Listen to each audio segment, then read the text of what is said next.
maa ngi leen di nuyu di leen gërëm. ku muñ waa baatu wolof la buy tekki en général bu ñuy wax koo xamante ni kii mi ngi doon dund métit wala mu am ay déception ñu teg ko mbir moo xamante ni bii wala muy dund jàngoro mais surtout koo xamante ni kii da nga doon yaakaar dara jotoo ci wala nga yoroon dara ñu xañ la ko pour di concerner Khalifa Sall plutôt loolu lay doon mu yoroon dara ñu xañ ko te li ñu ko xañ bari na xañ nañ ko li njëkk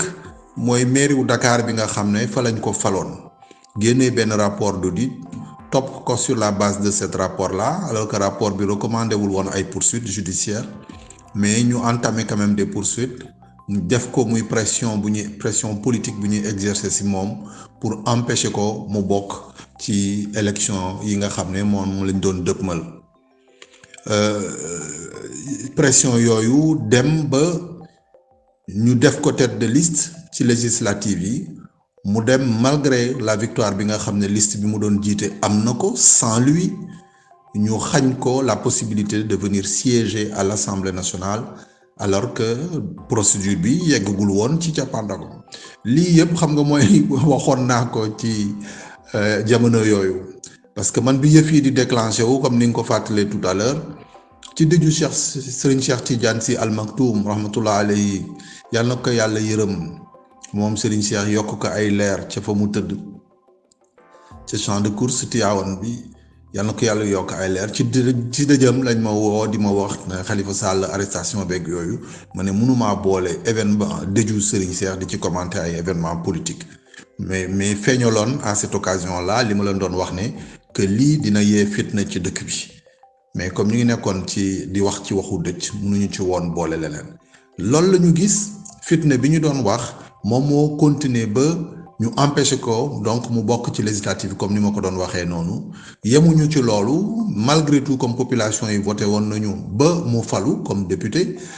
du coup ñu waroon ko bàyyi mu ñëw siège ci à l'Assemblée ñu nekk fii di débattre sur la question de l'immunité parlementaire ñëwagul donc mun na ko am mënu koo am yooyu yëpp ay njuuj njaaj la war na ak i tàppale yoo xam ne ñu ngi ko doon lal pour empêcher Khalifa mun a siéger à l'Assemblée man li ma ci gënoon a metti rek mooy li ma doon wax ñu ngi doon ëffal ñaari nit yoo xamante ni ñu ngi doon woowante doomu baay ñoom ñaari sàlleen yi président de la République Macky Sall ak doomu baayam Khalifa Sall maire de Dakar nit ñi fexe nañu ba dugg seen diggante sur la base d'un rapport encore une fois qui ne recommandait pas du tout des poursuites judiciaires lu dul ay quelques recadrages yi ñu war a mën a def notamment pour ce qui concerne les fonds politiques yi ñu doon gérer foofu fonds caisse d'avance bi ñu doon gérer à la mairie de Dakar du ay fonds politiques excusez-moi pour ce lapsus mais en tout cas donc topp nañu nit ki ci loo xamante ni du dëgg indi nañ ci ay problème ci diggante ñaari nit yoo xamante ni dañoo nawlonte woon doon ànd doomi baay comme je l'ai dit tout à l'heure ba pare ku nekk amoon say ambition kii ñu fal ko déjà muy diriger réew mi kële ñu fal ko à la tête de la capitale du pays muy am ambition xëy na waaw moom itam bëgg un jour diriger réew mi waaw Khalifa nag ku ko xam ne yàgg na ci politique waaw ku muñ bi li muy tekki mooy loolu rek li ma lay expliquer nii c'est-à-dire que fa muñ épreuve yi li tax muy muñ oui loolu mooy question bi lu tax muy war a muñ tey mooy ki nga xam ne c'était son principal soutien muy Barthélémy Diaz maire Sacré-Cœur Mermoz moom nga xam ne c'est bokkoon na ci jeunesse socialiste yi nga xam ne fa la mujj woon a ñëw adhéré gannaaw bi ñëpp xamee ne baayam Jean-Paul Diaz c'était plutôt un cadre du parti libéral parti démocratique sénégalais ñun ñi nga xam ne ñoon approché parti boobu quand on était un peu enfant quand on était plus jeune plutôt pas enfant d'accord donc gis nañ ko Jean-Paul jeune cadre je pense sécurité sociale la doon liggéey xaw ma fan la doon liggéey à l'époque bokkoon na parmi les rares personnes yu daal ñëw ci permanence su parti bi monument yooyu indaale oto xam nga à l'époque oto xawoon na jafe tuuti fin année 70 yi noonu début année 80 yooyu nga gis ne kon Jean-Paul daal en tout cas début année 80 yi autant pour moi donc dara la woon avant may jógee Sénégal man de toute façon c'était l'un des cadres du parti démocratique sénégalais boo xamante ni bu ràññiku la woon doomam di politique bàyyi parti démocratique sénégalais dem dugg parti socialiste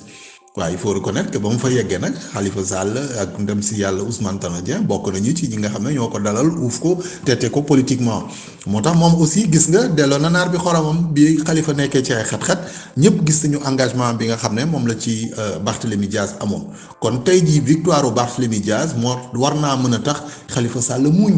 waaw faaw mu muuñ parce que récupéré na la mu moomoon mairie wu Dakar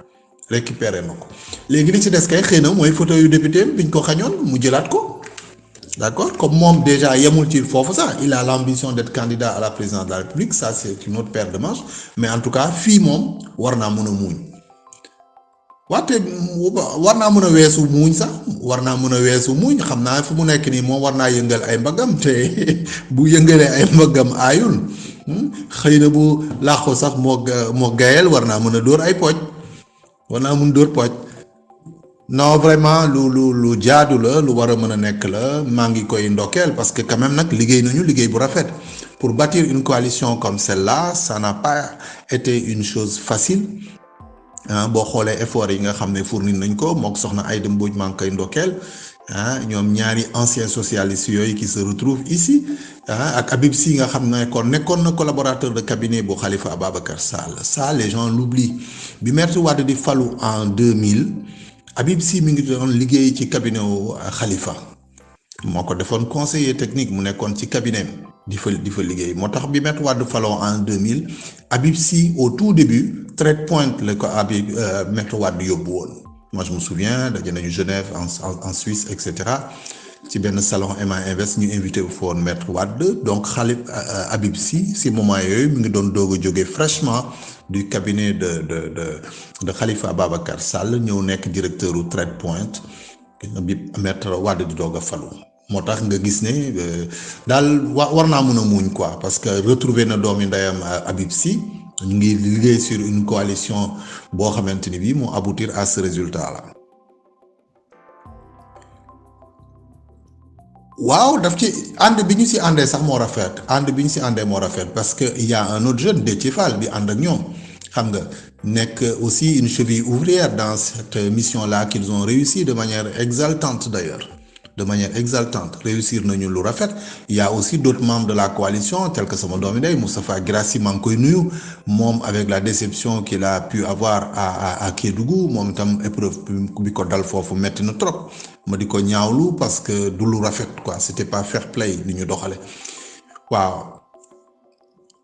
oui il y a des choses à dire